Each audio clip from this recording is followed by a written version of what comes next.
He was also accused of putting Pat McAfee in an uncomfortable position. I've been telling you guys since the beginning, Pat McAfee does not fit with the rest of the worldwide leader in woke, ESPN. Pat McAfee just did what nobody else had the guts to do. When the biggest bombshell in sports media dropped, a $50 million lawsuit against Shannon Sharpe, McAfee grabbed the story with both hands and lit the fuse live on his own show. No apologies, no edits, no PR filters. And what happened next wasn't just another headline cycle. It exposed a brutal truth. Loyalty, legacy, even basic human decency, they all collapse the second lawyers, brand deals, and public opinion collide. This isn't just a story about one lawsuit. And Shannon himself is dropping receipts, and I gotta say, this doesn't look good for his accuser at all. It's a story about who gets to control the narrative and who gets crushed under it. From the second Pat McAfee walked into ESPN, it was obvious the fit was wrong. ESPN runs like a polished machine, all perfect smiles and carefully worded takes, designed to offend nobody and keep every advertiser happy. McAfee, on the other hand, is a walking grenade. He curses, he jokes, he says exactly what he's thinking without stopping to run it through a legal team first. And at first, ESPN tolerated it. They needed him. McAfee was a lifeline, pulling in the younger viewers that the network was bleeding out by the thousands every month. At that point, she said that they were in a they were in an actual relationship. They were in Vegas together. So when that happened, she had already kind of been, in this thing where he's verbally abusive, allegedly, but she thought that they were together. But under the surface, the tension was undeniable. McAfee didn't just color outside the lines. Half the time, he ripped the whole coloring book in half and made a paper airplane out of it. It was clear that if something serious ever went down, ESPN wasn't going to have his back. They were going to circle the wagons and leave him standing alone. That something serious came faster than anyone expected. When the news broke that Shannon Sharpe was being sued for $50 million in a brutal civil case involving misconduct allegations, Plaintiff tried sharing her location with her friend's phone just in case, but Sharpe saw her doing this, and the moment he realized what she was doing, grabbed her, told her, if you ever do that again, I will effing K you. The entire industry hit pause. Nobody knew what to say. This wasn't some dumb scandal about a bad tweet from 2009. This wasn't a wardrobe malfunction. This was real. Career-ending real. And McAfee, true to form, didn't tiptoe around it. He didn't issue a thoughts and prayers tweet and move on. He went live, stared into the camera, and told the audience exactly what was happening.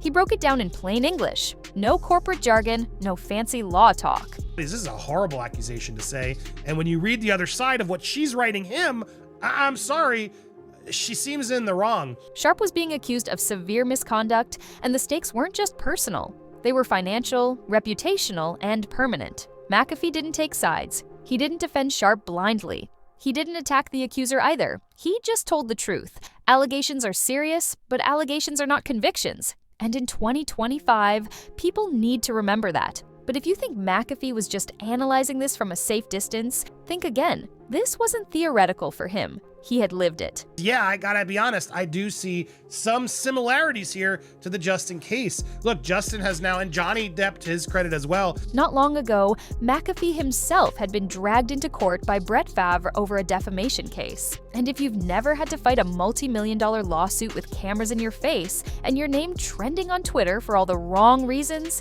you don't know how ugly it gets? McAfee laid it out raw. Six-figure legal bills hitting every few months like clockwork, waking up every morning sick to your stomach because you don't know what new headline is waiting to punch you in the face. It's the kind of thing that eats away at you no matter how tough you are. He tells her and threatens her allegedly to say that he will, if she ever does that again. But the part of it, she says that she was allegedly raped twice and that it was very, very brutal.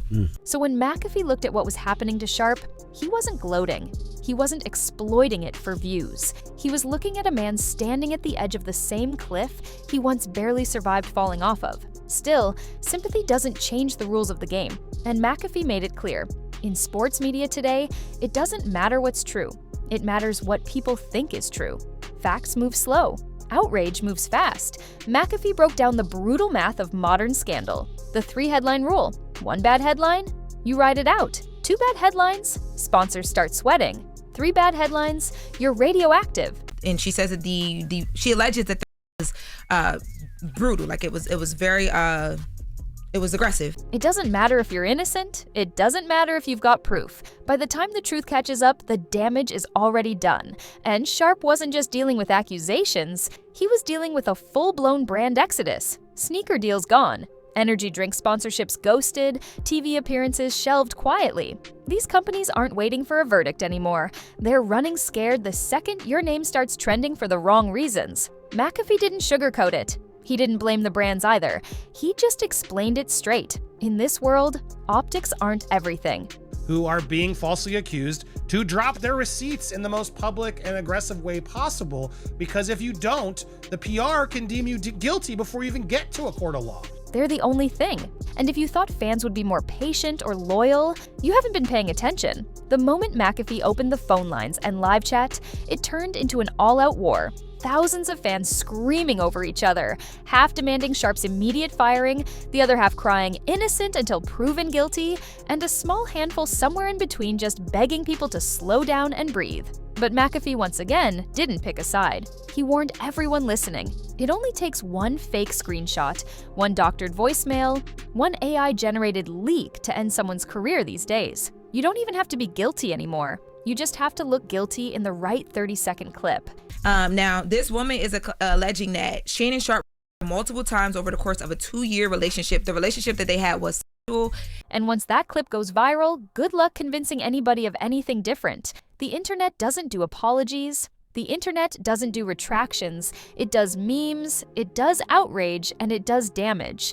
But that wasn't even the wildest part, because while the public was busy tearing each other apart in comment sections, behind the scenes, the battle for control of the narrative was about to explode into something way bigger than anybody watching could have imagined. Behind the scenes, while fans argued in the comments and brands ghosted Shannon Sharpe, a way more dangerous battle was taking shape: the war over receipts. In today's internet, you don't need evidence to win public opinion. You just need something that looks like evidence. And within hours of the lawsuit going public, fake screenshots, edited text messages, and out-of-context audio clips started flooding social media like a broken dam.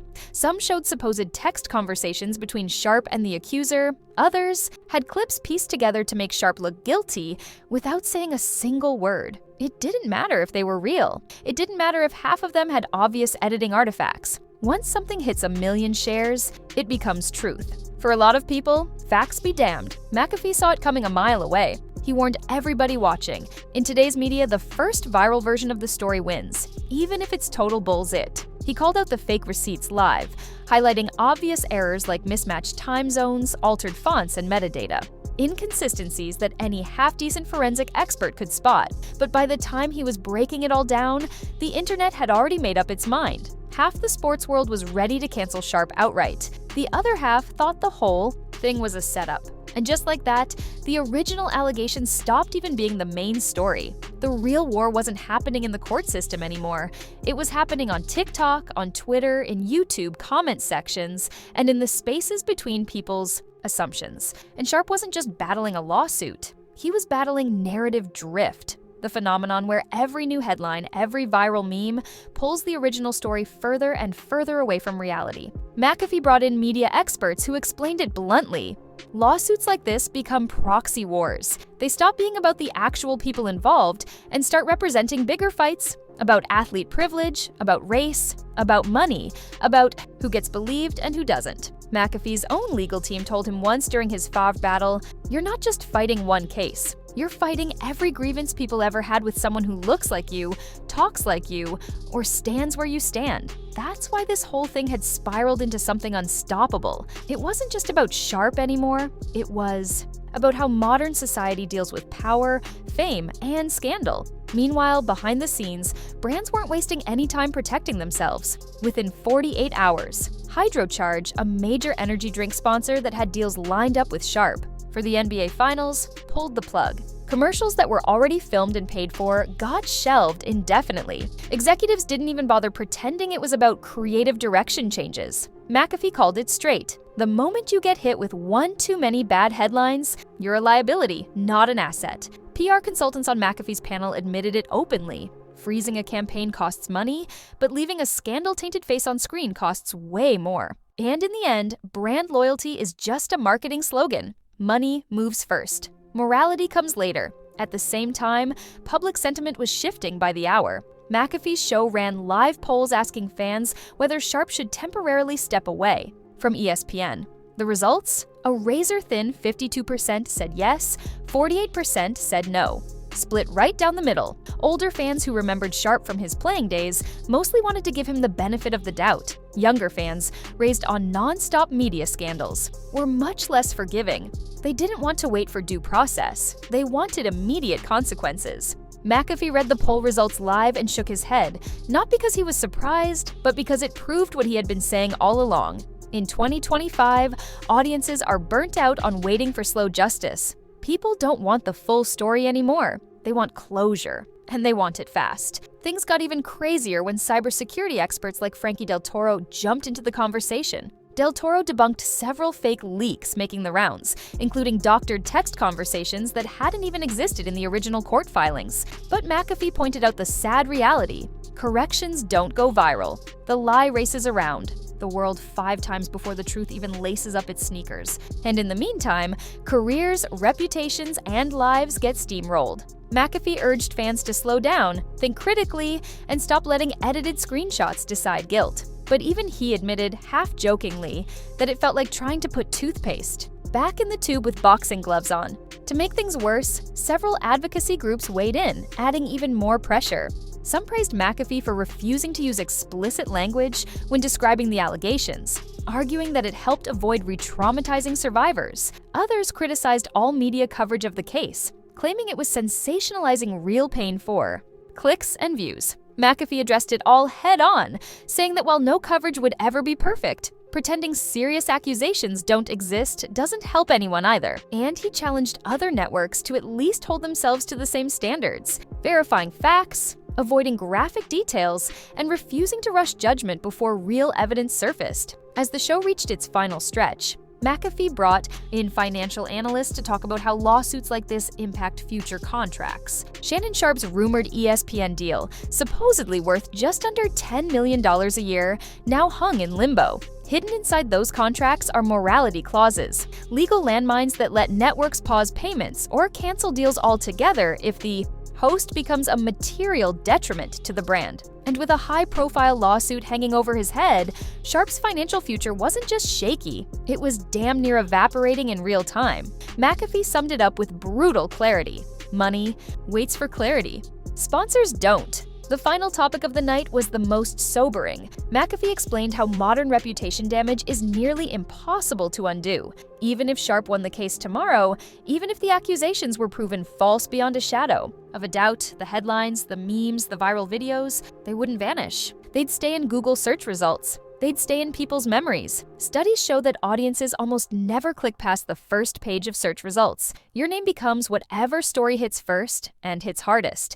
And even a complete acquittal doesn't push the old headlines out of people's minds. In his closing monologue, McAfee pulled back the curtain completely. He reminded everyone watching that beyond the TV shows, the brands, the big money, there are real human beings whose lives get permanently twisted by scandals, whether they're guilty or not. He admitted he didn't know who was telling the truth in the Sharpe case yet, but he promised that his show would follow the evidence wherever it led, without rushing to burn someone at the stake just for better ratings. He ended the stream with one final thought. In today's media world, truth moves slow, outrage moves fast, and somewhere in between, real lives get crushed. Before signing off, he offered open invitations. If Shannon Sharpe ever wanted to tell his side, McAfee's mic would be on. If the accuser's legal team wanted equal time, they'd get it too. Because no matter how messy, how uncomfortable, or how polarizing it got, the truth still matters, even if the internet sometimes forgets that. As the stream closed out, early viewership numbers rolled in.